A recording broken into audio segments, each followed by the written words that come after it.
Ladies and gentlemen, boys and girls, hope all of you are having a great weekend. Hope all of you are having a great off season. If not, hope this video can make it a little bit better. And man, oh man, guess who we're going to talk about? I know, it's like the third time in, I'd say a couple of weeks. The man, the myth, the legend himself, Shedeur Sanders, but also the Brownies and Dillon Gabriel, their other rookie quarterback. All in all, I don't know why I didn't just say this, Matt, you idiot. We're talking about the Browns quarterback situation. This is now the third video we've made on the topic at hand. We actually haven't talked about it in a week, so I guess you could say this is more so of like, part 3. If you haven't seen the other videos, feel free to check them out for yourself to catch up to speed. I'm not going to be going over those too much, but we will be piggybacking off of some of those things we talked about. The last time we left off with Shedeur, things were looking up for him, and he was finally getting some first-team reps. Not many, but some. I think in total he got, it was either 2, 3, 4, something like that.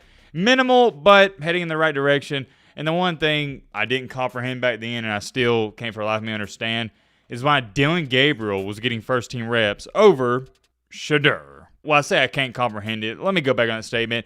I understand why, like I told you in that video, Gabriel's going to get more of a shot than Sanders, even if Sanders is outplaying him, outperforming him in practice, just due to the fact Gabriel's got more skin in the game. What am I talking about when I say more skin in the game? Great question, my friend. I'll let her answer it. He was the higher draft pick. That's just how it works in the NFL. It doesn't matter if the 6th round quarterback is playing just as good in practice as the 2nd or 3rd round quarterback. They are going to give the guy they are paying more money to more of an opportunity. I can't dumb it down any more than that. You should understand this. Is it fair? Not really, because I know what you're sitting there saying. Well, Matt, what if there's an undrafted free agent quarterback and he's busting the starters in practice? He's outperforming everyone. He's by far the best quarterback. Why wouldn't they just let him be the starter? You want to know what happens in that situation? Let's say the undrafted free agent quarterback who got selected by whoever your favorite team, he is performing better in practice.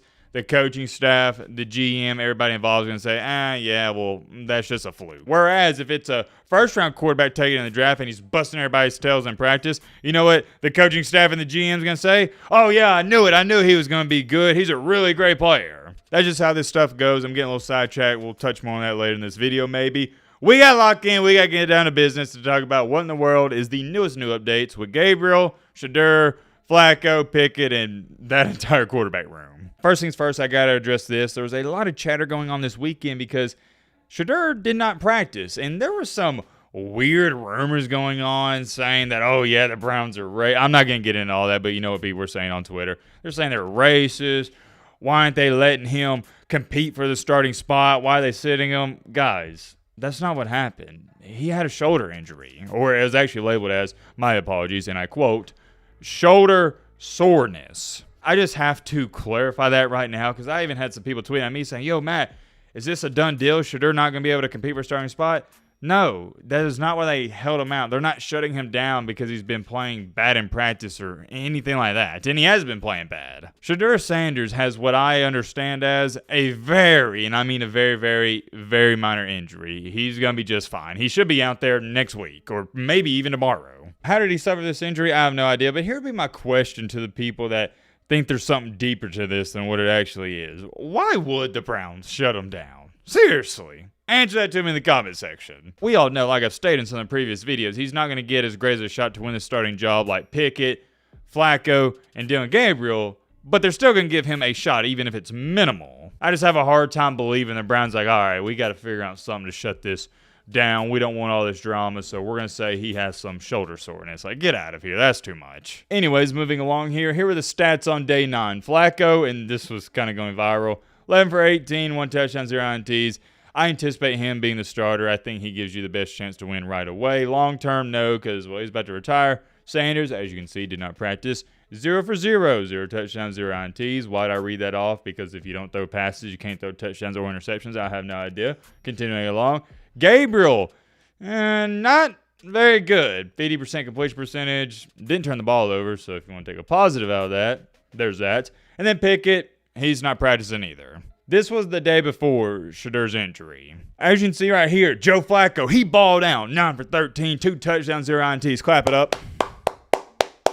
Not bad, not bad. Shedeur Sanders, 7 for 10. That's great, 70% completion percentage. 1 touchdown, 0 INTs. Clap it up. Then we got Dillon Gabriel, the quarterback from the Oregon Duckies. No, this is not fake. This is not AI generated. This is not photoshopped. 3. Let me say that again. 3. One more time so you hear me clearly. 3. Uno, dos, tres. The third number. 3 for 14. Yikes. Not what you like to see.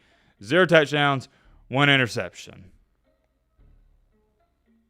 That is pretty abysmal, if you got to ask me, in training camp.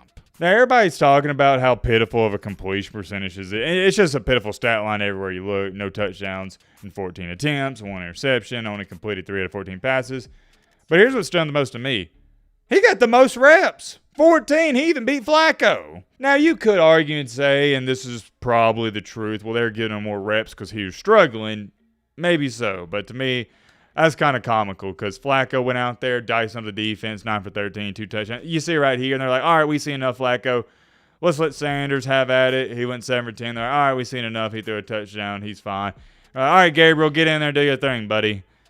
He's just throwing in completions. They're like, Gabriel, do your thing. He's just continuing to throw bad passes. And they're like, Gabriel, come on, man, do something. And he couldn't do anything. I got to be careful when I say this. I'm not rooting against Gabriel, not even to the slightest. But it does, and maybe some of y'all understand what I'm about to say. It doesn't make me happy, but it more so of solidifies what I've been trying to tell you guys the past couple of weeks, what I told y'all last year. Shedeur Sanders, I said after the draft, go watch the video. Shedeur Sanders is way better than Dillon Gabriel. You can take it to the bank. There's no debate for me. And I'm happy to see that my, I don't want to call it a prediction, but just my statement is being proved right in front of everybody else. And it's not even like it's close. It's glaring. Take a look at this. Sanders, in all the days of camp, 50 for 70, 6 touchdowns, 0 interceptions. He's completing 71% of his passes. It doesn't get any better than that. Gabriel, 51 for 87, 3 touchdowns, 2 interceptions, 58 completion percentage. And for me, what I'm so sick and tired of seeing all over social media, it's not even people moving the goalpost. That's not the right phrase. It's more so, if I said in the recent video, I know some of you may remember it. I'm going to say it again. It's the best example I can give you. So what Sanders doing really good. I'm not going to say he's doing great. If you want to say that, it's fine. But we're just going to say, and we can all agree, he's doing really good in training camp. There's been some people saying, well, Matt, quit D-riding him. Matt, quit glazing him. It's training camp. Like Allen Iverson. We talking about practice? Who cares what he does against the 2s and the 1s occasionally in practice? Let's see it in a real game. Like, why are we hyping this up? It's the offseason. Here's my problem with that argument. You know dang well, if Shedeur Sanders was putting up the numbers that Gabriel's been putting up in training camp, everybody and their mama will be critiquing him, throwing him to the fire, saying how trash he is. There wouldn't be none of this, oh, it's practice talk. That's my problem. I don't want to hear anyone saying, well, Matt, it's just training camp. No, those are the same people that if he were doing bad, you wouldn't say, oh, it's just training camp. You'd be calling him a bust, and you know I'm right. So I don't want to hear anyone say, well, Matt, you were overhyping this, or anyone is overhyping how good Shedeur has been performing in practice, because I'd be talking about it if he's doing good, which he is, but I'd also be talking about it if he were doing bad. One thing you gotta understand about me and this channel, if you've been watching for years, you know this. I'm going to report on the good news, and I'm also going to report on the bad news. I'm going to critique players as fast as anybody else, and I'm going to praise them as fast as anybody else. There's been many times on this channel I've talked bad about Shedeur, not like his personality, but his game. But as an analyst, and if you want to say I'm not an analyst, whatever, but you get what I'm trying to say, I don't know what else you would call me. As a person who talks about sports, you have to do both. It would be a massive disservice to my audience if I wasn't talking about how good Shedeur Sanders has been performing, because y'all know I'd be talking about it if he were doing bad, like I just said. The guy's balling out. Am I shocked by this? Not even to the slightest. I thought he was a late first-round pick or second-round pick. I don't understand him falling to the 5th round. That is what it is. I'm not going to divulge into that too much. Different conversation for a different day. That happened months ago. The point is, he's now with the Browns. He's got more than an uphill battle he's got to climb, and he's doing what he needs to do every single day. He can't play much better. I don't know how the Browns are going to navigate this, but I will say this. I don't know how you can sit up here and look me in the eyes and say, yeah, Dillon Gabriel is ahead of Shedeur Sanders on the depth chart, no matter what the order is. Am I saying Shedeur Sanders should be the starting quarterback? Absolutely not. If the Browns are trying to win a game tomorrow, the starter should be Joe Flacco, just due to veteran leadership and experience alone. But I'm talking about the bigger picture, and you also got to throw in there, what in the world are they going to do with Deshaun Watson? I don't know. I'm not going to talk about that. We're here to talk about the quarterbacks they have playing right now. Flacco, Sanders, Gabriel, and Pickett. We've established this on this channel. Pickett is trash, as do why he even got drafted as high as he did a couple years ago. No idea. I'm not going to get into all that. Flacco is Flacco. We know what he is. And then you got Sanders and Gabriel. That's it. Here's my question to the Browns.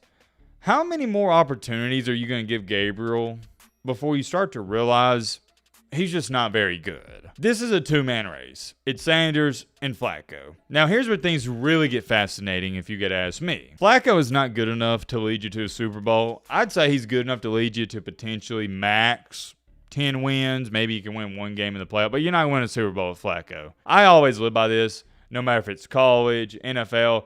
It's Super Bowl or bust. I don't care for my favorite team to win 8 or 9 games in the NFL. I don't have a favorite team, but I'm saying if I did, what's the point in going 9-7 every single year, losing the first round? That's stupid. I either want to win the Super Bowl or I don't want to win a single game. And most franchises would trade one Super Bowl every 5 years if that meant you had losing seasons outside of the 1 year you won the Super Bowl. I think we could agree on that. So applying that logic to this situation, if Flacco's just the guy who's we'll call him a bridge quarterback, why not just see if Sanders this season, maybe week 3, week 4, week 5, he could be the franchise guy. I don't know what's going to happen. I'm sure this won't be the last time we talk about it, but here's what I do know. If you list Dillon Gabriel ahead of Shedeur Sanders on the depth chart, that's how I know you're not serious. That's all I'm going to say. There is no excuse with what we've seen up until this point for Gabriel being ahead of Sanders. Period. The end. If you disagree, I respect your opinion. We can agree to disagree, but you're an idiot. I'm curious. Let me know your thoughts down below. But